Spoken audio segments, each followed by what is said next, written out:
I never asked you to stop being a woman, you know.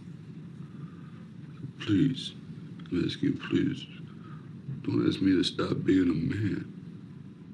Please. I think that's a fair question to ask. Men have never asked women to stop being women. When did women start asking men to stop being men? Well, I can basically tell you where this problem began. It began in 2016 with Ghostbusters Answer the Call.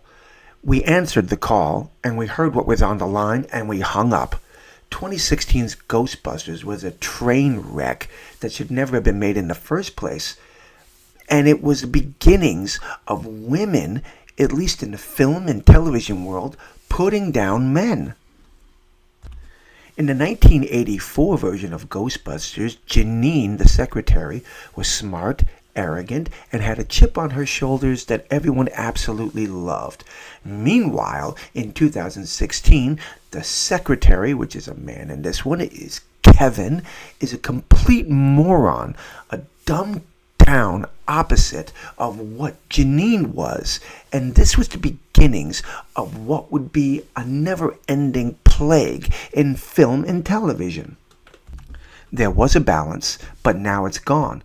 Gone are the days when men had stories that we could cherish, and now women have infiltrated those franchises that we absolutely love. Gone are the days of studios with common sense. Instead, more along the lines of political correctness and sexual ideology. That seems to be the message of the day. Unfortunately, the fans are the ones who are suffering through all of this. And our latest casualty, and it's been a long time coming that we've talked about this, but the casualty in all this is the sci-fi world. Star Trek, which was the main theme of this channel, used to be a place where everyone could go and feel safe in the knowledge that whatever you were watching, everyone could be entertained from it. Star Trek was groundbreaking and very inclusive in all of its storytelling. Good morning, Captain. Good morning, Captain. A woman? True. The franchise was not afraid to grow and evolve its way of thinking, and still have the ability to include anybody who wanted to watch it without being offended or being put down or lectured to.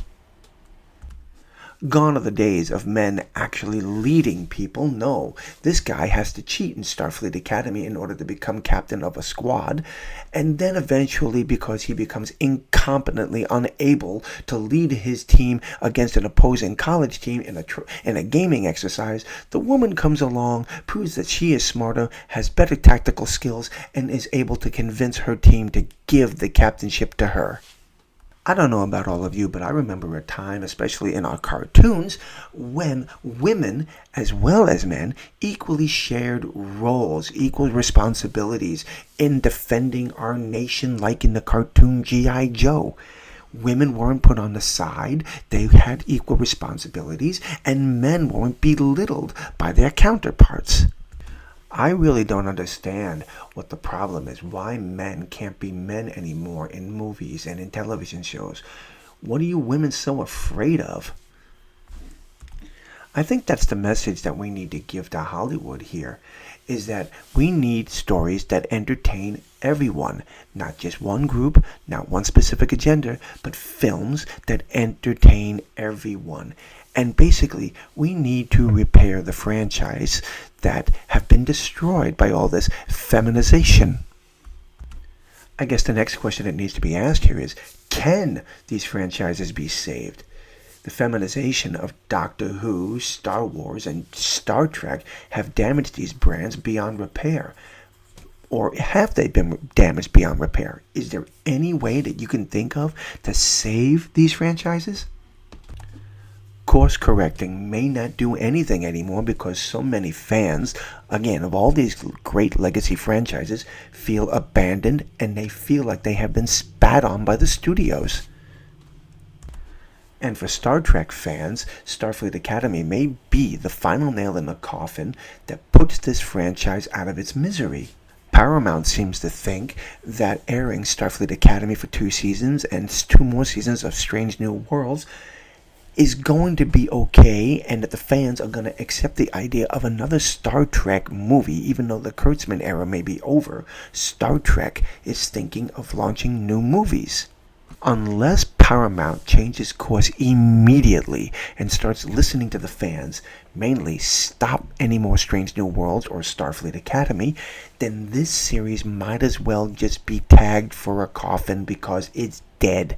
There is no more room for anyone having any patience for any more political messaging of any kind. Sad to say, I think the days of good action-adventure stories and good science fiction are over, unless Hollywood is willing to come up with writers who actually give a damn about stories and actors who are more interested in entertaining the audience than they are in sending out messages. Hollywood is doomed. Paramount, when it comes to Star Trek, what's it gonna be? The ball's now in your court. The audience has pretty much told you what we think of Starfleet Academy. What are you gonna do? Are you going to continue this train wreck? Or are you honestly going to listen to the fans? It may be too late. But anyway, you should do something about this because this is embarrassing. Anyway, I would love to hear your thoughts and comments. So please drop those comments below and let me know.